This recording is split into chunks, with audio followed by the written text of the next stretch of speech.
Hello, Mrs. Clausen here. We're going to be doing lesson 5 together. I hope you enjoyed listening about perspectives from Mrs. Van Eperen last time. So today we're going to be shifting gears on talking about theme. And I want you guys to think back to what you remember from theme. So you may remember like the common themes that we'd come up with in fiction books. So thinking about Tiger Rising, when we read that book, many of you may remember the part in the book where Rob was keeping all of the sadness trapped in his legs and wasn't letting it out.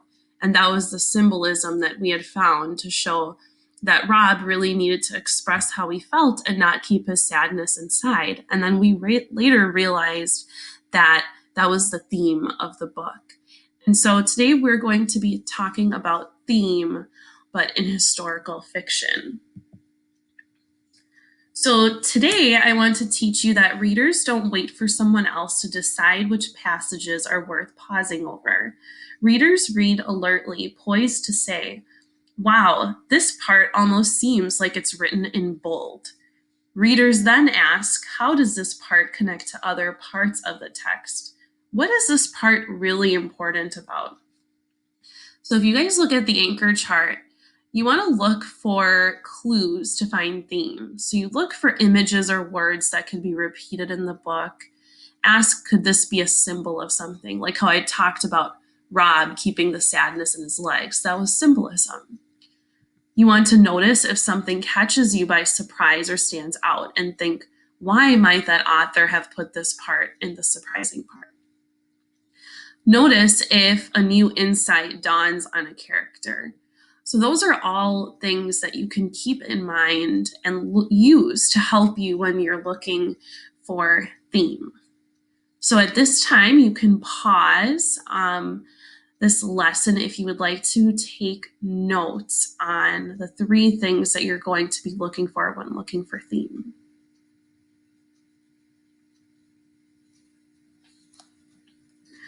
So I am going to be reading to you a passage from Number the Stars, and I really want you to be trying to think and look for a passage that seems like it's written in bold. And then I want you to ask yourself, does this connect to any earlier parts of the text? What's this part really about? And what was the author trying to tell us from this? And these 3 things are the clues to look for. I'm going to leave this up, and this is something you can reference while I'm reading to you. And any part that I read to you that you think could signal towards a theme or the lesson of the book is something I want you to look for. All right. Anne-Marie was almost asleep when there was a light knock on the bedroom door. Candlelight appeared as the door opened, and her mother stepped in. "Are you asleep, Anne-Marie?" "No." "Why? Is something wrong?" "Nothing's wrong, but I'd like you to get up and come out to the living room. Peter's here. Papa and I want to talk to you." Anne-Marie jumped out of her bed, and Christy grunted in her sleep. Peter! She hadn't seen him in a long time. There was something frightening about him being here at night. "For your Mama and Papa, I brought something more practical, 2 bottles of beer." Mama and Papa smiled and raised their glasses. Papa took a sip and wiped the foam up from his upper lip, and then his face became more serious. "Anne-Marie," he said, "Peter tells us that the Germans have issued orders closing many stores run by Jews." "Jews?" Anne-Marie repeated. "Is Mrs. Hirsch Jewish? Is that why the button shop is closed? Why have they done that?" Peter leaned forward. "It is their way of tormenting. For some reason, they want to torment Jewish people. It has been happening in other countries. They have taken their time here. Have let us relax a little bit. But now it seems to be starting." "But why does the button shop have to close? What harm is the button shop? Mrs. Hirsch is such a nice lady. Even Samuel." "He would never harm anyone. How could he? He can't even see with his thick glasses. Then Anne Marie thought of something. If they can't sell their buttons, how will they earn a living? Friends will take care of them, Mama said gently. That's what friends do. So now I want you to think about what part of the text was written in bold. How does this passage connect with earlier ones, and what does this really mean? So at this time, since we can't really do a turn and talk, you can turn and talk with your parent if they're with you, or your pet, your dog or your cat, or just think to yourself, what do you think the theme could be, and what was the point of the passage that I read to you?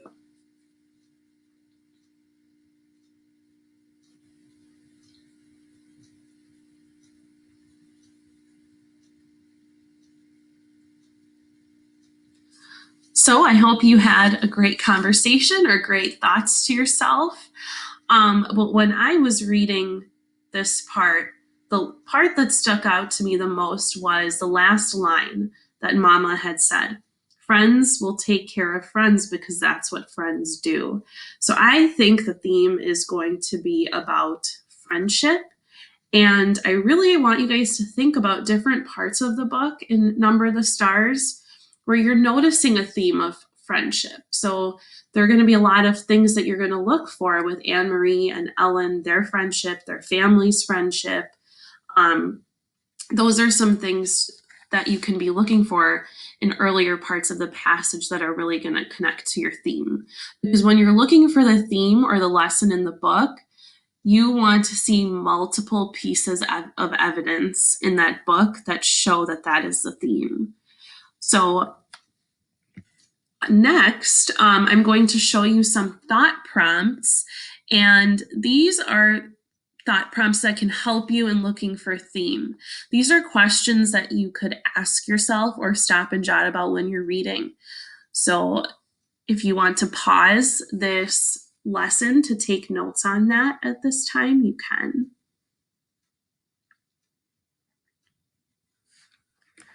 So those are just some helpful hints. And then I also wanted to show you an example. So like from the part that I read to you, I really thought the theme was about friendship. But when we're talking about theme, you want to make it specific, more specific than just one word.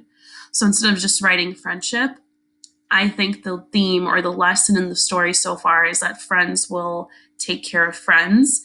And then as you can see on that anchor chart on the screen, I put one piece of evidence, and that's the piece of evidence I read to you, that Anne Marie was worried about the button shop and Mrs. Hirsch, and Mama told her not to worry because friends take care of friends. But as I read along, I'm going to look for more pieces of evidence and write that on there, and that will provide me evidence for my theme. So today you are going to practice the same thing in your assignment. You will stop and jot while reading, and you also could use a graphic organizer like this if you want to. I can post this on the assignment if it's something you'd want to print and take notes on while you're reading. But either way, your response you're going to do for book club is going to be to write down what you think the theme or the lesson of the book is so far and give evidence for that.